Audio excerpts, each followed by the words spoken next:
In our unending quest for energy, we often look to the stars and the fundamental forces that power them. But sometimes the answers lie right beneath our feet in the Earth's crust. Thorium is one such answer.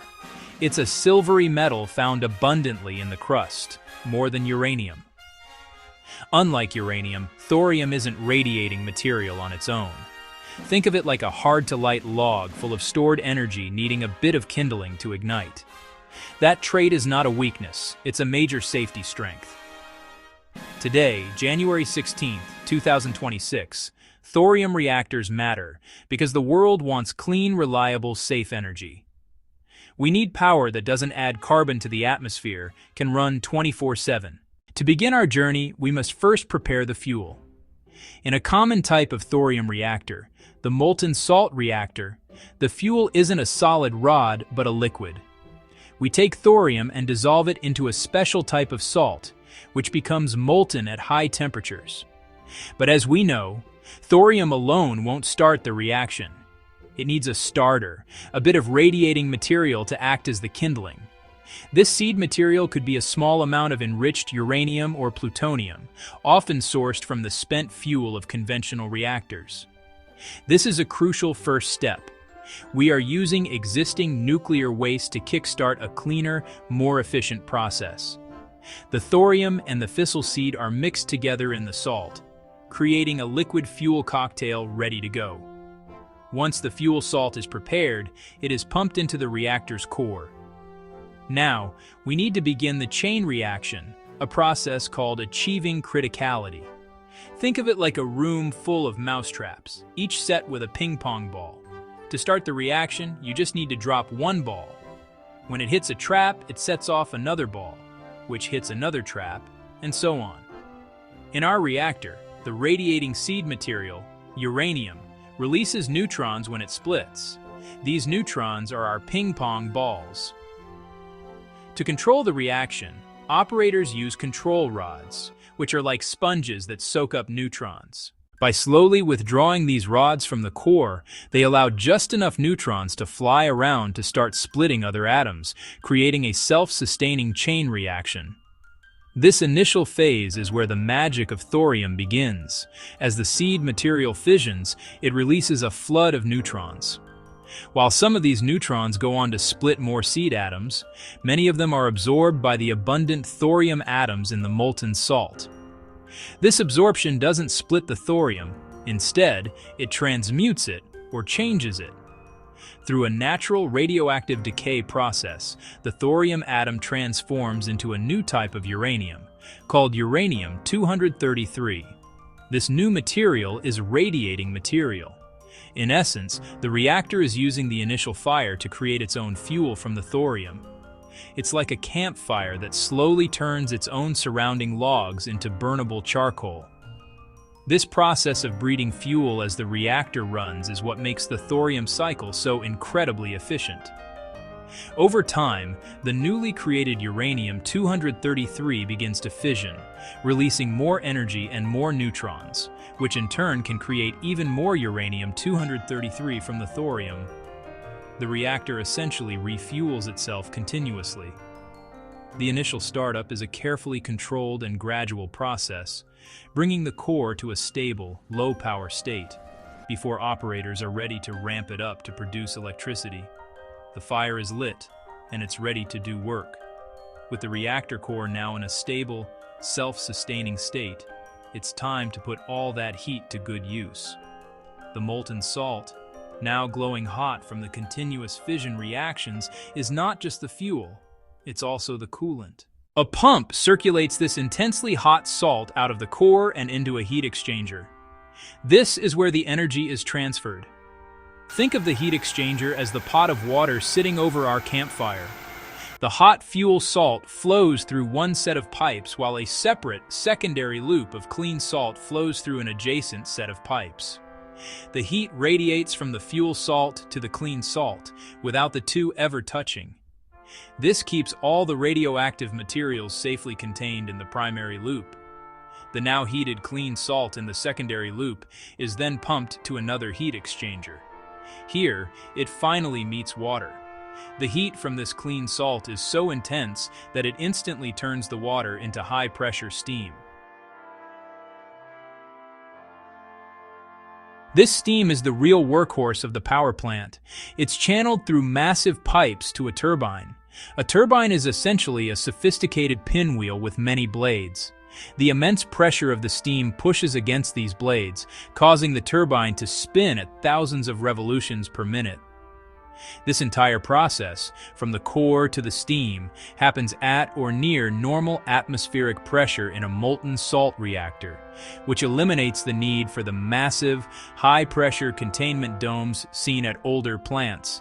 The spinning turbine is connected by a shaft to a generator. The generator uses the principle of electromagnetic induction, the same physics that charges your phone wirelessly. Large coils of wire rotate within a magnetic field, and this movement generates a powerful electrical current.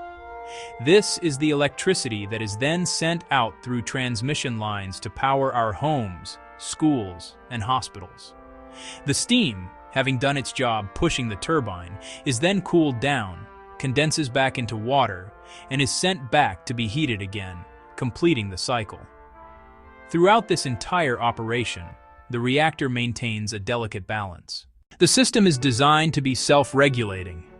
As the salt gets hotter, it expands. This expansion spreads the fuel atoms farther apart, which naturally slows down the rate of fission, like pulling the mousetraps slightly farther from each other. This negative feedback loop helps keep the reactor stable without constant human intervention. The reactor settles into a steady hum, a continuous and reliable process of turning the fundamental energy locked within atoms into the electricity that powers our civilization. Section 4, Safety by Nature, the Passive Shutdown. The true genius of many modern thorium reactor designs lies not just in how they run, but in how they are designed to fail safely. The most important safety feature is passive gravity thermodynamics, not on complex machinery, backup power human operators. The cornerstone of this passive safety system in a molten salt reactor is a freeze plug. This is a plug at the very bottom of the reactor vessel made of frozen salt, the same salt in the primary loop. A small cooling fan is all that is needed to keep this plug solid during normal operation. Now, imagine a worst-case scenario. The power plant loses all electricity, both from the grid and from its own backup generators. In a conventional reactor, that would be catastrophic. Pumps stop, coolant circulation fails, meltdown risk. But in our thorium molten salt reactor, something remarkable happens. The small fan cooling the freeze plug stops working. Without this active cooling, ambient heat from the core quickly warms the plug. Within minutes, the frozen salt plug melts. Once the freeze plug melts, gravity takes over. The entire liquid fuel salt mixture from the core automatically drains downwards through the opening into a specially designed holding tank below, called a drain tank. Layer 1, fuel salt, draining downwards. Layer 2, reactions. The core is now empty, stopping the chain reaction. Layer 3, safety. Melted freeze plug and fuel collecting in a subcritical drain tank, cooling via air vents. This tank is anything but ordinary. It is designed with a flat, wide geometry and is surrounded by cooling fins. This shape ensures that as the fuel spreads out, the atoms are too far apart to sustain a chain reaction. The fire simply goes out. It's the nuclear equivalent of kicking over a campfire and spreading the embers apart on the ground. The fission process stops almost instantly. The heat that remains in the salt, known as decay heat, is then passively managed by the drain tank's design. The tank is configured to allow natural air convection to carry the heat away. Air flows in from bottom, rising past fins, and exits through vents at the top, continuously pulling heat out of the system without any need for pumps or water. This elegant hands-off process ensures the reactor brings itself to a safe, cool, and stable state without a single button being pushed or a single command being given. This is not just a backup system, it is safety by default, written into the physics of the reactor itself. Section 5. A cleaner legacy and a hopeful future. As we reach the end of the process, from shutdown to long-term management, the benefits of the thorium fuel cycle become even clearer. To perform a planned shutdown, operators don't need to wait for a power failure. They simply reinsert the control rods into the core, which absorbs the neutrons and gently stops the chain reaction. The pumps can be slowed, and the reactor can be brought to a cold, safe state for maintenance or refueling. This process is deliberate and controlled. The passive freeze plug system remains as the ultimate failsafe, the silent guardian ready to act if all other measures fail. The ability to simply drain the fuel into a safe tank fundamentally eliminates the risk of a meltdown scenario. One of the most significant advantages of this technology is the nature of its waste. While all nuclear power produces radioactive waste, the thorium cycle is fundamentally different. It produces far less transuranic waste, elements like plutonium that are very long-lived and pose a security risk, compared to conventional uranium reactors. Most of the waste products from a thorium reactor have a much shorter half-life. They decay to safe, stable levels in a few hundred years, rather than hundreds of thousands. This transforms the challenge of long-term waste storage from a multi-millennial problem into a manageable, multi-generational one. Furthermore, the liquid nature of the fuel in a molten salt reactor allows for online reprocessing.